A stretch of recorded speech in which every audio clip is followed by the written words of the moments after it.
Everyone, welcome back to my channel. आज अपन बात करेंगे आप कैसे इन्वेस्टमेंट्स करेंगे जिससे आपको एक रेगुलर इनकम जनरेट होगी।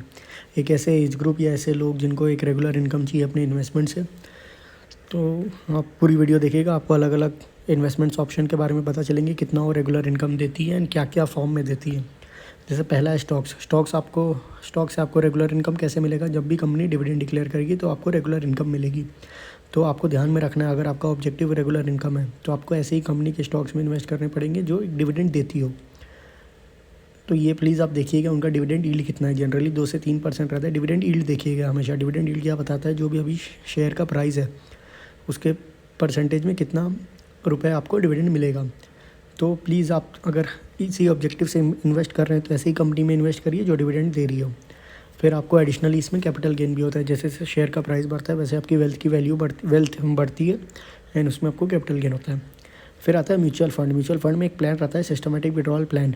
मतलब अगर फॉर एग्जांपल अभी आपके पास 10 लाख रुपए आपने एक म्यूचुअल फंड में इन्वेस्ट कर दिया, अब आपको उससे रेगुलर इनकम चाहिए तो SWP प्लान होता है इसमें, सिस्टमेटिक विड्रॉल प्लान, जिसमें आप एक फ़िक्स्ड अमाउंट डिसाइड कर सकते हैं। हर महीने मेरे को 10,000 रुपये चाहिए, तो वो क्या होगा, हर महीने 10,000 वैल्यू के यूनिट्स बिक जाएंगे एंड आपके अकाउंट में 10,000 रुपये आते रहेंगे।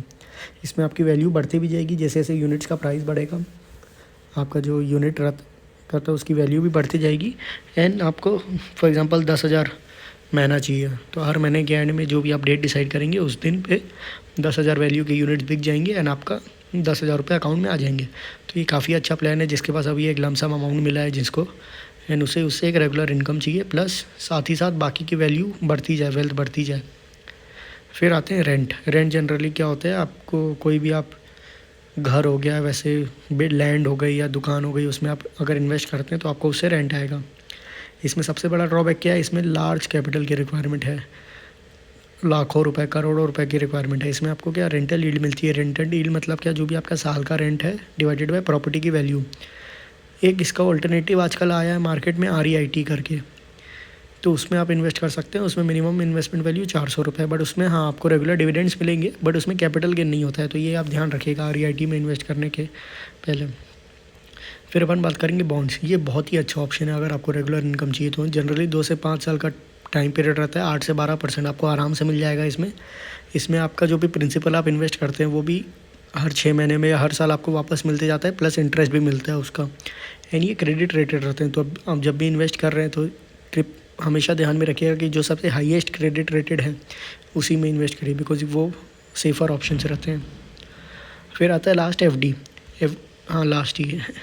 फिर आता है लास्ट FD, फिक्स डिपॉजिट। ये बेस्ट है जब आपको कैपिटल प्रिजर्व करना है, आपका रिस्क एपेटाइट एकदम ही नहीं है, आप एकदम लो रिस्क प्रोफाइल के हो। ये आपके इमरजेंसी फंड्स के लिए बहुत अच्छा है, बिकॉज उसमें आप कैपिटल लूज़ नहीं कर सकते। अप्रॉक्सीमेटली ये 5 से 6% का देता है रिटर्न, बट वो भी प्री टैक्स। इसमें आपको टैक्स लगता है। तो अगर आप 30% टैक्स स्लैब में हैं तो 5 - 30% कर लीजिए, मतलब आपका पोस्ट टैक्स रिटर्न रहेगा 3.5%। तो ये इन्फ्लेशन भी बीट नहीं करता है, तो इसलिए ये रिकमेंडेड नहीं है। बट हाँ, इमरजेंसी फंड्स हो गया ऐसा चीज़ जो जिसकी आप प्रिंसिपल अमाउंट एटलीस्ट लूज़ करना अफोर्ड नहीं कर सकते, तो आप FDs में इन्वेस्ट कर सकते हैं। Thank you everyone. I hope आपको वीडियो अच्छी लगी हो। प्लीज़ लाइक करिए, शेयर करिए, चैनल को सब्सक्राइब करिए और भी वीडियो चेकआउट करिए। मैं हर ऑल्टरनेट डेज वीडियो बनाता रहता हूँ। Thank you everyone.